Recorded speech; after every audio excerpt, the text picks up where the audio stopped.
సంఖ్యాకాండము 12వ అధ్యాయము. మోషే కూషుదేశపు స్త్రీని పెండ్లి చేసుకొని ఉండెను. గనుక అతడు పెండ్లి చేసుకొనిన ఆ స్త్రీని బట్టి మిరియాము అహరోనులు అతనికి విరోధముగా మాటలాడిరి.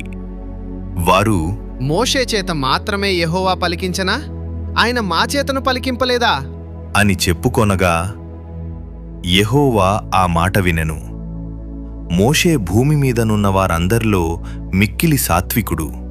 యెహోవా, మీరు ముగ్గురు ప్రత్యక్షపు గుడారమునకు రండి అని హఠాత్తుగా మోషే అహరోను మిరియాములకు ఆజ్ఞనిచ్చెను. ఆ ముగ్గురు రాగా యెహోవా మేఘస్తంభములో దిగి ప్రత్యక్షపు గుడారము యొక్క ద్వారమునొద్ద నిలిచి అహరోను మిరియాములను పిలిచెను. వారిద్దరు రాగా ఆయన, నా మాటలు వినుడి. మీలో ప్రవక్తయుండిన ఎడల యెహోవానగు నేను దర్శనమిచ్చి అతడు నన్ను తెలిసి కొనున్నట్లు కలలో అతనితో మాటలాడుదును.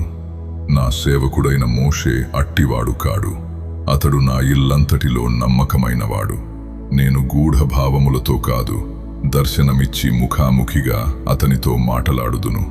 అతడు యెహోవా స్వరూపమును నిదానించి చూచును. కాబట్టి నా సేవకుడైన మోషేకు విరోధముగా మాటలాడుటకు మీరేల భయపడలేదు అనెను.